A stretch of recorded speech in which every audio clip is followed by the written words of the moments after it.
Hello and welcome to another episode of Creating Cultures that Outperform. I'm Frank Wander and I'm here with Terry Mays, an amazing co-host and certified culture engineer. So today we're talking about how strong relationships create a winning team. As you know, we like to talk about the science behind all of this. These are really the human factors of leadership, things that every leader should know and should use as tools. They should have these in their toolbox and they should perfect the use of them. And so Tara, what do you think? Let's start with a quote by Margaret Wheatley, and then we can try to prove whether it's true or not. So here's a quote by Margaret Wheatley. In organizations, real power and energy is generated through relationships. The patterns of relationships and the capacities to form them are more important than tasks, functions, roles, and positions. So that is quite an important statement. And I think without research to back it up, people might go, well, that's more important than the positions and the roles. And yeah, at the end of the day, it is everything. If you can create strong relationships, you get a winning team. And so, Tara, what do you think about that? Yeah, it's so true. It's very counterintuitive, right? So you would not think that having strong relationships would outweigh the tasks themselves, but it's true. I've seen it happen on teams before when there are things that people need to get done, and you can have a team of people that do not work well together. They don't like each other. They don't get along well. If you give that set of tasks to them, it's going to be a nightmare to complete. It is absolutely going to be difficult for them to do even the simplest of tasks because they don't have relationship. They don't have the ability to work well with each other. And in some cases, they may not even like each other. So when that happens, That happens. your body and your brain automatically goes into this fight mode where you're constantly trying to protect yourself. So you expend all of your energy doing things to protect yourself, to cover for yourself, and to keep yourself safe. Whereas teams that are full of people that get along well, they have a good working relationship, they don't expend that extra energy trying to keep themselves safe because they already feel safe. And so as a result, the relationships build and they're able to get more things done because they trust each other. There's a foundational level of trust that happens when you're on a team with people where you feel like you have good working relationships. Mm-hmm. It without fail, when you trust the people that you work with, the stress levels go down and you're able to do a better job. You're able to get the simplest things done. People will pitch in for each other. People will do work for each other, things that are assigned to somebody else. Somebody will pick it up and say, hey, I'll do that to help us move faster. It is just a statement of fact, without a doubt. There's no question about it, and the research is very, very clear on this. Actually, Margaret Wheatley was correct. I'm going to share something here quickly. Here is a Harvard Business Review article by Robert Huckman, Bradley Stats. They studied teams and found that there was a huge benefit to keeping teams intact. And it all came down to what they call familiarity. But familiarity is really relationships. Yeah. You could get this. Anybody could pull this up. It's out on Harvard Business Review. You can always get X number of articles free every month. Great resource. And so look, here, at a software services firm, a 50% increase in team familiarity was followed by a 19% decrease in defects and a 30% decrease in deviations from budget. On audit and consulting teams, high familiarity yielded a 10% improvement in performance as judged by clients. So, folks, this is science. The reality is this matters. And, Terry said a lot about, why this matters. Teams that, work well together, perform well because they know one another. It is familiarity. They know how to approach somebody. They build relationships so they're willing to help people. They don't mind politely interrupting and saying, hey, let me give you a different point of view on that. They know how to work with each other without offending people. They know what other people are good at and not good at. So the strengths and weaknesses on the team are clear. They fill in the voids. And they found, like Margaret Wheaton said, that those relationships matter more than the managers or anything, because the people find a way. When they really are an accountable team, they're having fun together. They're much more innovative, number one. And the research is very clear. If you have a great team that has a diversity of knowledge and ideas, you're going to get more innovation.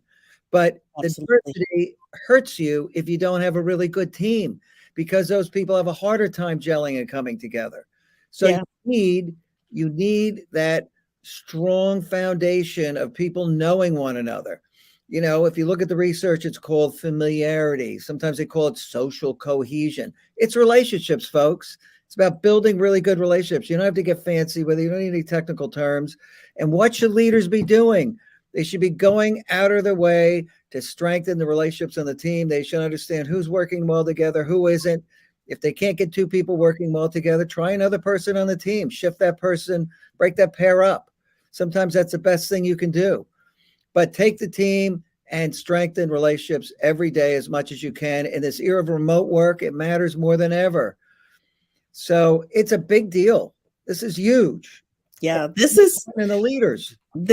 one of those things, another one of those things, and we did a whole series on this, but things that you can do to increase engagement and productivity without spending money. This is one of those areas where you can get people working better together if you can have them taking breaks together, building relationship. To build a relationship costs nothing. It costs Nothing. absolutely nothing to take the time to sit and get to know people. When you get to know a person, it kind of diffuses that nervous energy you have around people when you don't really know them and you're trying to get to know them. They're trying to get to know you. You're kind of, tiptoeing around each other because Yeah. you want to be Parsing offensive. every word to make Yeah, sure there's this dance that you someone. do Yeah. when you're getting to know people that after you know them, you don't have to do all of those extra things because now, just like Frank and I know Frank knows me. We Yep. know the heart behind what we're doing. And if we're ever saying something where we disagree, we do it respectfully because we know each other. So there's an ease that comes in the work when you know the other person, and that fear of the unknown about how they're going to respond or what they're going to do kind of goes away because now you know that person. So you know how they're going to respond. Not that you know everything about them, but you have an idea of how they're going to respond. How, when you go to interact with them, because of time and you've worked with that person, you get consistency out of that person. You know exactly how they're going to respond. And the same is true for people in, Right. kind of those not so pleasant situations. The grouch on the team. Everybody knows the grouch on the team. And when you go talk to the grouch, you're going to get a grouch. So, Yeah. it's that same philosophy, just working in a positive way where when you're working with people that are helpful, that are kind and generous, then you know that they're going to do everything they can to make the team be successful. And when you bring a group of people together like that, the potential is off the charts because that group of people will gel together. They'll trust each other. They'll lean on each other. And we all know that you can do so many more things greater if you bring a group of people together than if you just try to go with one person. I think there's a proverb that says, Yeah. if you want to go far, go alone. But if you want to go fast, what is it? Do you know that one, Frank? If Yeah, you want I to know go, that one. It might be if you want to go fast, go alone. If you want to go go far, alone. go Yeah. together. Yeah. If you want to go far, go together. That's it. Which is really true. And that is what teamwork is. You want a culture where the leaders understand how to build teams, but you also want a culture that operates with norms that help reinforce good team behaviors, helping Yes. behaviors, sharing behaviors, supporting one another, accountability. These things matter. Great teams embrace these and work well together. They have fun together. Fun unlocks innovation and creativity. Teams that are having fun are more creative. So if you get a diverse team having a lot of fun, great. Companies talk about digital transformation. We're going to do this. They don't even have a great culture. They don't have great teams. They bring new people in, not understanding those new people have to form and build relationships. They don't have any institutional knowledge. And so, hey, they're a great player, but they're missing so many of the core elements that would make them productive in that environment. It's there's such a lack of understanding of the human side of business to this day. It still blows my mind, Tara. It just does. And there's so much information out there. There's 100 years of science you could dig into, or you could just tune into this channel. Quite frankly, we've covered so Yep. much of it. The reality is, people need to build human skills. This proves it time and again, and it's the key to winning is having a team culture where teams are strong, relationships are great, leaders know how to build them. That's it. Yeah. It's sad that, this area of work has been so often overlooked and ignored as, these things don't matter, but the relationships on the team really do matter. People can become a stumbling block for you in a heartbeat if they don't agree with you or want to work with you, if they aren't the kind of people that want to cooperate. Yeah. We've all seen projects fail, not because it didn't have a great strategy, not because it didn't have the right resources, all because the resources weren't working together. Oh, yeah. Projects fail because of people, not technology, period. Every time. Absolutely. I wrote a book on it. That's it.